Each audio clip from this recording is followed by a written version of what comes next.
Long Island medium star Theresa Caputo now faces a new problem. She wants to hand over her business to her daughter Victoria, but Victoria's husband, her son-in-law, wants to take over the business himself. This situation upset Theresa Caputo, and she became very angry. She became so angry that she was forced to file a complaint with the police, and she was handed over to the police.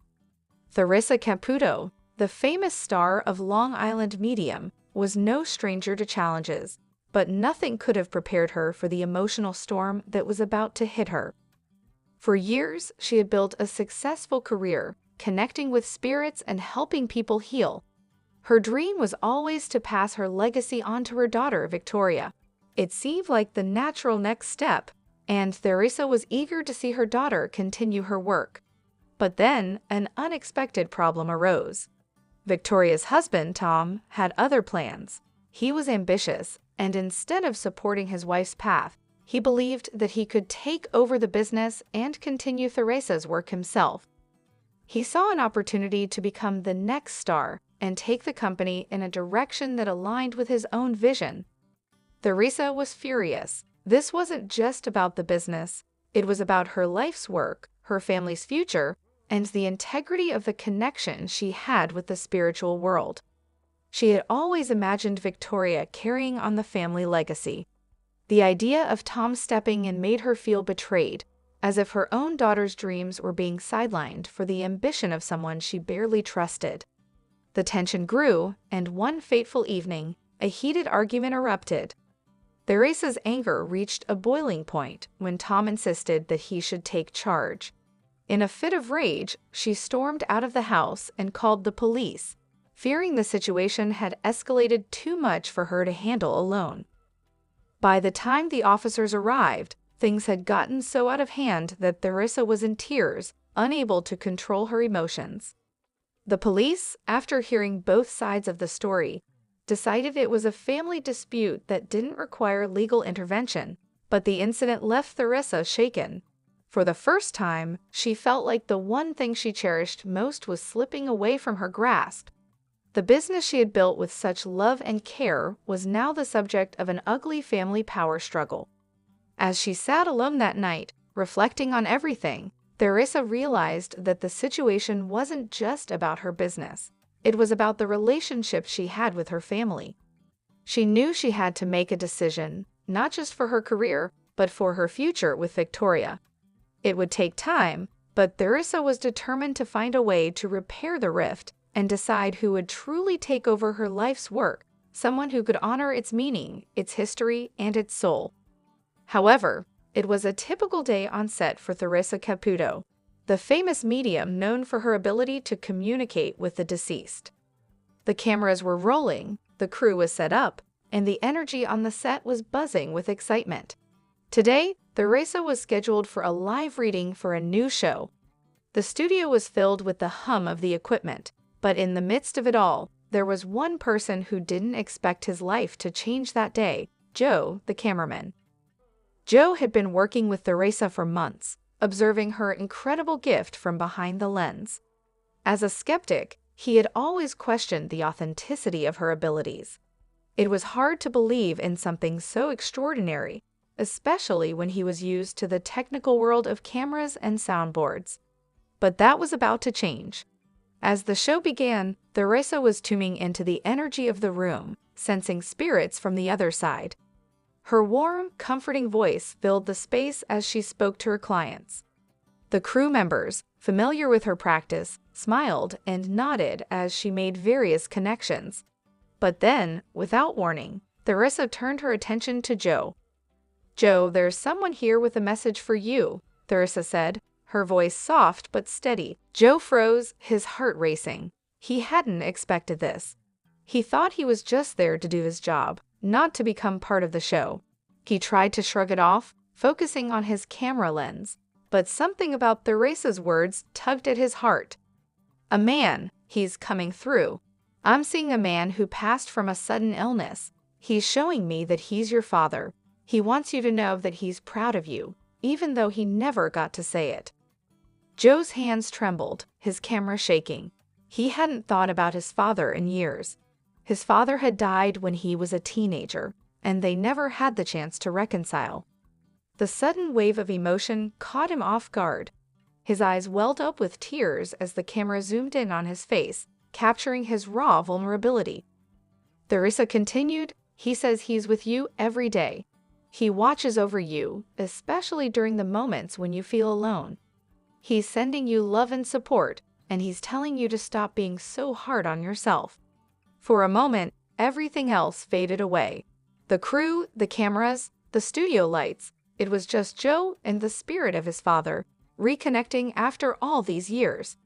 Tears streamed down Joe's face as he whispered, "I never thought I'd get to hear that. I've missed him so much." Theresa smiled gently, her eyes filled with empathy. "He's here, Joe, and he'll always be here." The camera captured the heartfelt moment, but for Joe, it wasn't about the show. It was about the closure he never thought he'd get. He had spent years wondering if his father had ever been proud of him. Now he knew. As the show wrapped up, Joe quietly walked off set, his heart lighter than it had been in years. The skepticism that had once clouded his mind had been replaced with a deep sense of gratitude and peace. Theresa's gift wasn't just about reading spirits, it was about healing broken hearts. From that day forward, Joe never looked at the world of mediums the same way again. He understood now that there were things in life far beyond the lens of a camera, things that couldn't be explained but were deeply felt. However, the small room was filled with soft sunlight as Theresa Caputo sat across from a named Emily. She had been waiting for this moment for weeks, anxious, hopeful, yet burdened with grief. The loss of her mother to cancer had left a hole in her heart that nothing seemed to fill. "I know this might be hard, but take a deep breath," Theresa said gently, her Long Island accent soothing in the quiet room. Emily nodded, wiping a tear from her cheek. The pain of losing her mother, her best friend, still felt so raw.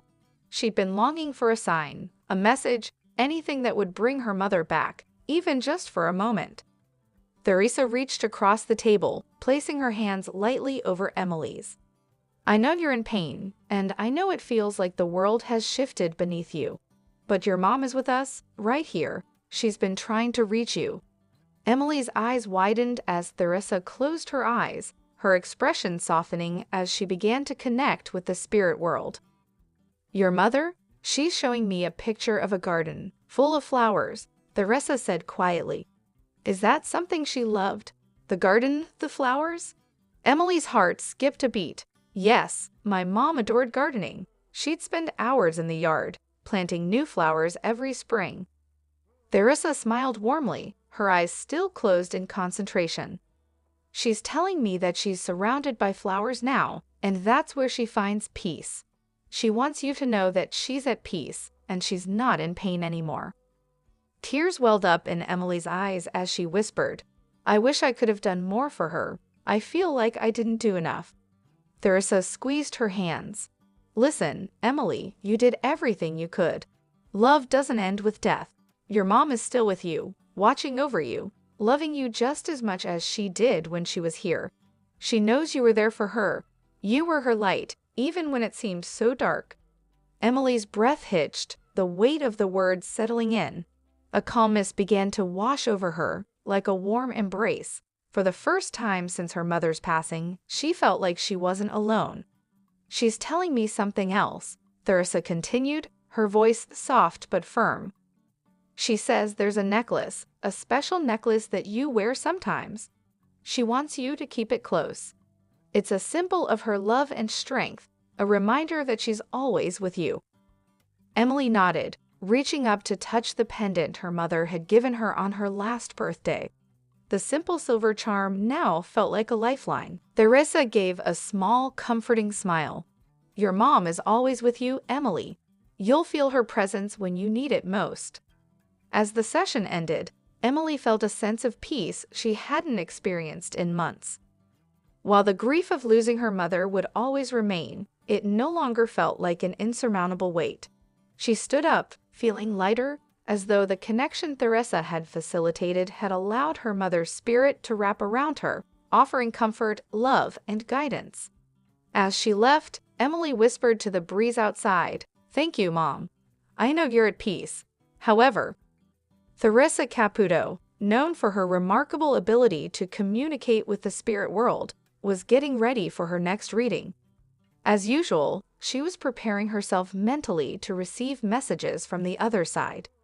Little did she know, the next family she was about to meet would leave her deeply moved. It was a chilly fall afternoon in Long Island, and Theresa's next session was with Emma and Frank, a couple in their early 40s. They had lost their son, Noah, in a tragic car accident 2 years ago. Since then, their lives had been shattered. Emma, a strong-willed woman, had grown quiet and withdrawn, while Frank struggled with guilt, feeling he could have done more to protect their boy. When they arrived at Theresa's office, they both appeared tense but hopeful. Theresa greeted them with a warm smile and led them to the reading room, where she asked them to sit comfortably. As always, she took a moment to center herself, closing her eyes and focusing. A moment later, Theresa began speaking softly. "I have a young man stepping forward, and I feel a connection to both of you. He's showing me a strong sense of love, but also sadness. His energy is heavy, as if he has something important to say." Emma's eyes filled with tears, and Frank wiped his eyes, knowing exactly who this was. It was Noah. Theresa continued, "Your son Noah, he's here. He wants you to know that he's at peace, but he also wants to apologize. He feels like he left so suddenly, and he's sorry for the pain it caused you both." Emma gasped, clutching Frank's hand. "I've been waiting for this," she whispered. Theresa closed her eyes for a moment, as if she was listening intently. "Noah is showing me an image of you, Emma, holding on to something of his, perhaps a favorite item. He wants you to know it's okay to let it go, to not carry that weight anymore. He's not trapped in the physical world, and he doesn't want you to be either." Frank leaned forward, his voice shaking. "We've been so lost without him. I keep thinking if I'd done something differently, maybe he'd still be here." Theresa shook her head. "No, Frank, Noah understands. He says you gave him everything. You were a great father. There was nothing more you could have done. He wants you to release the guilt." The room grew quiet as the message sunk in. Emma held onto Frank, both of them trembling, but this time, it wasn't out of grief, it was out of relief. They finally felt the weight of their loss begin to lift. Theresa smiled softly. "Noah also wants you to know that he watches over you. He's with you, especially when you need him most. He's guiding you, helping you find your way back to each other, back to love." Emma whispered, "I don't know how to move on." Theresa nodded. "Moving on doesn't mean forgetting. It means learning how to live in a new way. Noah will always be with you. But it's okay to heal and find joy again. He wants that for you." Frank took a deep breath, the tension leaving his shoulders for the first time in years. He looked at his wife, a spark of hope returning to his eyes. "Thank you, Theresa." As the session ended, Emma and Frank stood up. A little lighter, their steps a little steadier. They knew their son was still with them, watching over them, and they had received the gift of peace they so desperately needed. As they left the room, Theresa smiled to herself. It wasn't just about connecting with spirits, it was about healing the hearts of those who were left behind. And for Emma and Frank, that healing had begun. However, one chilly autumn afternoon, a man named Jack sat in a crowded auditorium, surrounded by strangers who were all hoping for a connection to loved ones who had passed. His arms were crossed tightly over his chest, his face a mask of skepticism. He had come to see Theresa Caputo, the famous medium from Long Island Medium, only because his daughter Maria insisted. Maria was convinced that her father needed closure. Jack, however, wasn't so sure. He had always dismissed the idea of psychics and mediums as nonsense. Still, his daughter's persistent pleas wore him down, and here he was, waiting for a miracle that he wasn't sure he even believed in. As Theresa walked onto the stage, the crowd fell silent. Her energy was contagious, and even Jack couldn't help but feel a strange flutter in his chest. Theresa began by connecting with a few individuals in the audience, offering poignant messages from the other side. The emotions in the room were palpable, and Jack's skepticism wavered for a moment. Then, as if guided by some unseen force, Theresa turned to Jack. "I'm getting a man on the other side who's telling me that he didn't say the things he needed to say to you before he passed. He feels like there's a rift, something left unresolved." Jack's heart skipped a beat. His father, a tough man who never expressed his emotions, had passed away years ago. They had never reconciled their differences, and Jack had always carried a weight of regret. Theresa's eyes softened as she continued. "He wants you to know that he's sorry, that he didn't know how to fix things before he left. But he's watching over you now, and he's proud of you. He wants you to forgive yourself." Tears welled up in Jack's eyes as the weight of his father's unspoken words hit him. The anger, the unresolved feelings, all of it seemed to lift as if a long-held burden had finally been released. His tough exterior cracked, and in that moment, he felt a sense of peace that he hadn't known in years.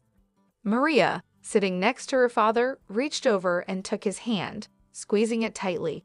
The connection between Jack and his father, though unseen, was undeniable. For the first time in years, Jack felt like he could breathe again. As the session came to a close, Jack stood up, his eyes still wet with tears. He turned to Theresa, gratitude shining through his sorrow. "I didn't believe in this," he said softly, "but I needed to hear that." Theresa smiled gently. Sometimes, healing comes from unexpected places. And for Jack, that day was the start of a journey toward forgiveness, not just for his father, but for himself. Hello lovely viewers, welcome to my channel. I am Mina. Hope your day is so well. If you like the video, don't forget to subscribe the channel.